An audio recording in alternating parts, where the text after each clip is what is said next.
Army chief अब chief of defence forces भी होंगे।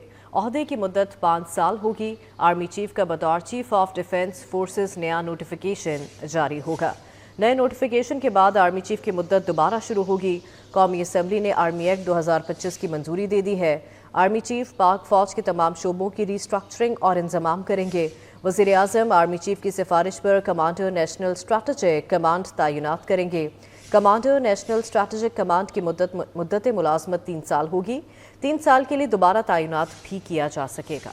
आर्मी चीफ का बतौर चीफ ऑफ डिफेंस फोर्सेस नया नोटिफिकेशन जारी होगा। चीफ ऑफ डिफेंस फोर्सेस का ओहदा 5 साल के लिए होगा। नए नोटिफिकेशन के बाद आर्मी चीफ की मुद्दत दोबारा से शुरू होगी। कौमी असम्बली ने तीनों मुसल्लह अफवाज एक्ट की तरमीमी बिल की मंजूरी दे दी है। आर्मी एक्ट में एक फंडामेंटल चेंज जो 243 में की गई है वो ये है कि जो अब चीफ ऑफ आर्मी स्टाफ हैं वो concurrently chief of defence forces होंगे और chairman joint chief of staff committee का ओहदा ख़त्म किया गया है, उनकी रिटायरमेंट पे वो ख़त्म होगा। ये जो अपॉइंटमेंट होगी CDF के साथ मिलके chief of defence forces appointment से 5 साल के लिए ये ओहदा होगा। वज़ीर दिफा ख्वाजा आसिफ ने आर्मी एक्ट 1952 में तरमीम का बिल कौमी असम्बली में पेश किया है। इसी तरह एयर फोर्स एक्ट 1953 और नेवी ऑर्डिनेंस 1961 में तरमीम का बिल भी ख्वाजा आसिफ ने पेश किया है। 3 बिल कसरत राय से मंजूर कर दिए गए। आर्मी एक्ट के मुताबिक आर्मी चीफ पाक फौज के तमाम शोबों की रिस्ट्रक्चरिंग और इंतजाम करेंगे। वज़ीर आज़म आर्मी चीफ की सिफारिश पर 3 साल के लिए कमांडर नेशनल स्ट्रेटेजिक कमांड तैनात करेंगे। कमांडर नेशनल स्ट्रेटेजिक कमांड को 3 साल के लिए दोबारा तैनात किया जा सकेगा। उनके तकर्रुर या तोसी पर किसी अदालत में सवाल नहीं उठ सकेगा।